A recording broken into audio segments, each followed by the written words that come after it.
ছাব্বিশে নভেম্বর আমাদের দেশের 10টি কেন্দ্রীয় ট্রেড ইউনিয়ন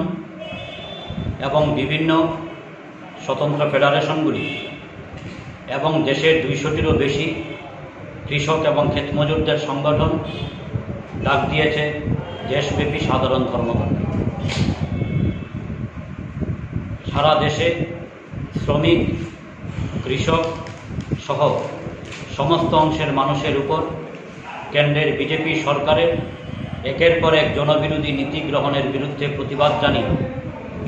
সেই সঙ্গে বেকারদের কর্মসংস্থানের দাবি সহ মোট 7 দফা দাবির ভিত্তিতে দেশব্যাপী এই সাধারণ ধর্মঘটকে সফল করে তোলার আহ্বান জানিয়ে আমাদের রাজ্যের বিভিন্ন প্রান্তের সঙ্গে আমাদের খোয়াই মহকুমাতেও গত এক পক্ষকালেরও বেশি সময় ধরে আমরা বিভিন্ন ধরনের প্রচারমূলক কর্মসূচি সংগঠিত করছি। এই সময়ের মধ্যে আমরা বিভাগ স্তরে কনভেনশন, পরবর্তী সময়ে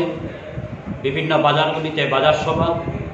এলাকা ভিত্তিক ছোট ছোট সভা ইত্যাদি করার মধ্য দিয়ে আমরা ব্যাপক অংশের মানুষের কাছে এই ধর্মঘটের বার্তা ছড়িয়ে দেওয়ার চেষ্টা করেছি। এবং আজ আমরা খোয়াই শহরে একটি মিছিল সংগঠিত করেছি বিভিন্ন বামপন্থী গণসংগঠন সমূহের উদ্যোগে, এবং এই মিছিলের মধ্য দিয়ে আমরা খোয়াইবাসীর নিকট আহ্বান জানাচ্ছি আগামী 26শে নভেম্বর জনজীবনকে সম্পূর্ণভাবে স্তব্ধ করে দেওয়ার মধ্য দিয়ে এই দেশব্যাপী সাধারণ ধর্মঘটকে